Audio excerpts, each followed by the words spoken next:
I saw on the internet a lot of people were buying these CBN wheels for sharpening their gouges, their jigs, their chisels, etc.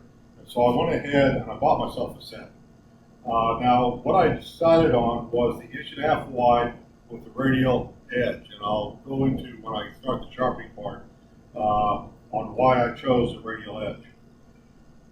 The problem was that when I bought it, I had to remove all the guards and mounts from the grinder in order to mount these wheels, which meant I had no place to mount the platform for free sharpening, and I had no place to mount my 185 or my 50 Tormek jigs.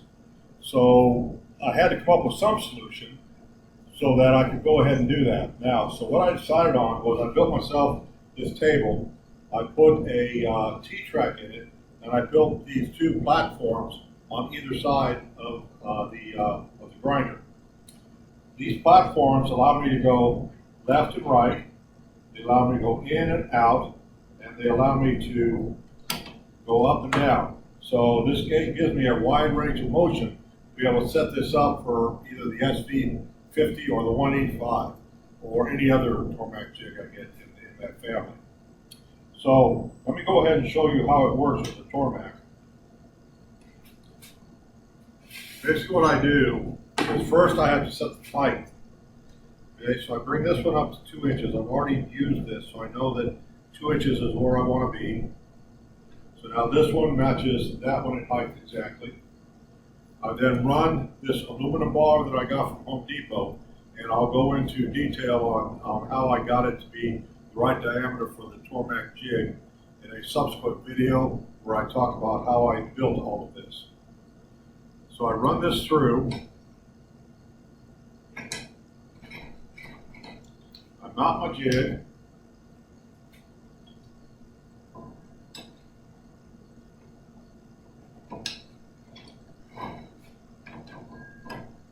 And then in order to make sure that bar doesn't go anywhere, I put a washer on and a wing nut.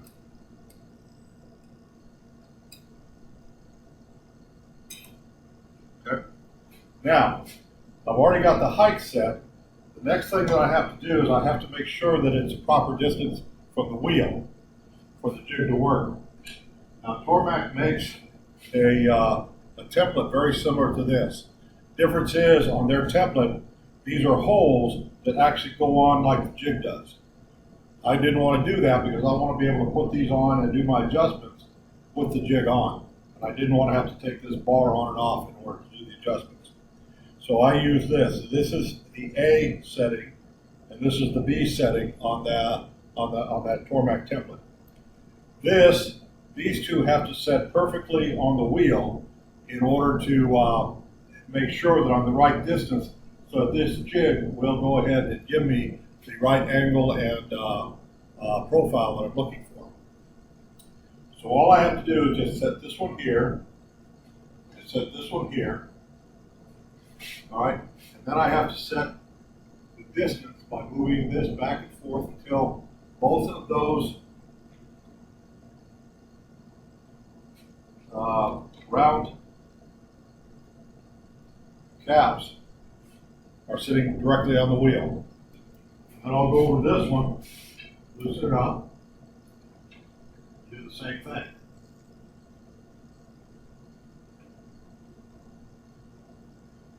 Now both of those are set so that this jig will give me the proper angle once I set the depth of the gouge that I put in there.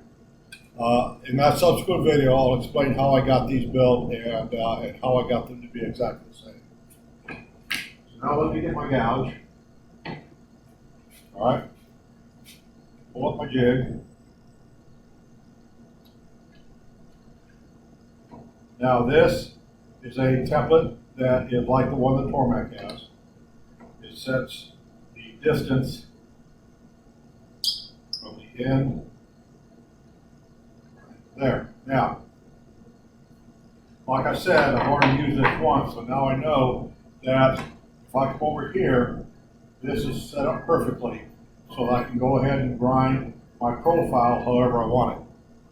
then once the profile is ground, I can bring it over here and do the fine grinding to get a very smooth, even edge. And that's all there is to it. And just go back and forth. I can pull this one out, put another one in, reset everything to get my right angle, and I'm good to go. So this is a very easy setup that allows me to use the 185 and the 50 with no trouble at all with these CBN wheels. Okay, let me go ahead and take this off.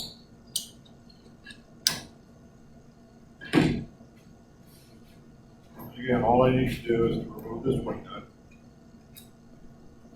slide this bar out,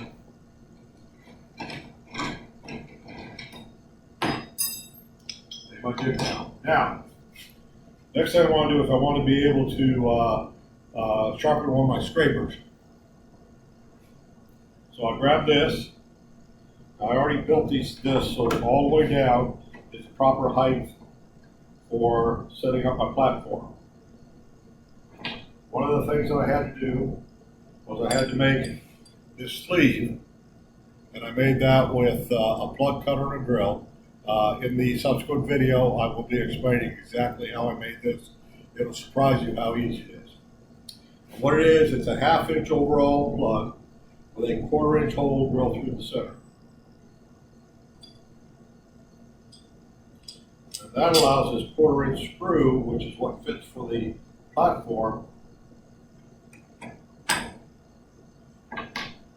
fit snugly in the riser.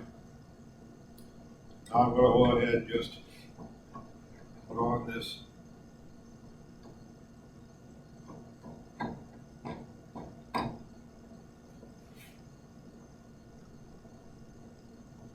okay, it's that easy to set up.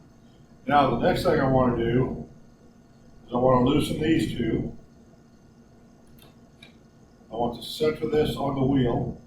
Move this in. Okay. Like that. I'm ready to go.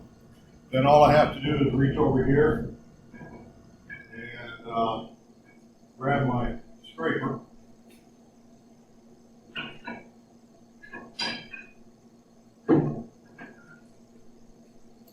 Come over here, set my angle,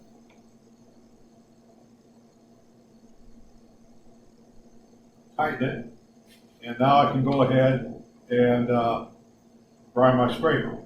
Now here's where that radial edge comes in real handy. All I need to do is grind like this and around, like this and around. I don't have to move way over like this or way over like this to get that rounded profile. All I have to do is just like this around the edge, and like this around the edge. Really, really works out nice. The other tool that I found was extremely easy to sharpen with the radial is my teardrop. Again, I set the angle, and I did my teardrop around to this side. And then when I came around to this side, all I needed to do was to go around the edge like that. And it gave me a really, really nice profile of my teardrop.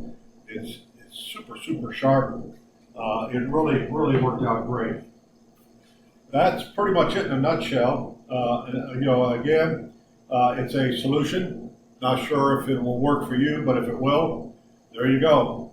Now, in the subsequent video, the follow-on video, I'm going to go into detail in the construction of these risers, in how I did the brass bearings, how I got the aluminum bar to fit the Tormek jig, and all the ins and outs of what it took to build this thing. If you are interested, that should give you everything you need to build your own.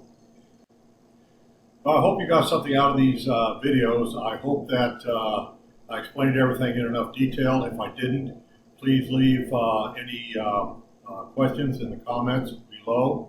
Also, if you know of a different way of doing this, or if somebody has done something better, please let me know. I would love to take a look at it and see if I can implement it in this jig. If there is something that I need to do on this that would make it better, again, leave it in the comments. I hope that you got something out of it. I know it was fun doing the video.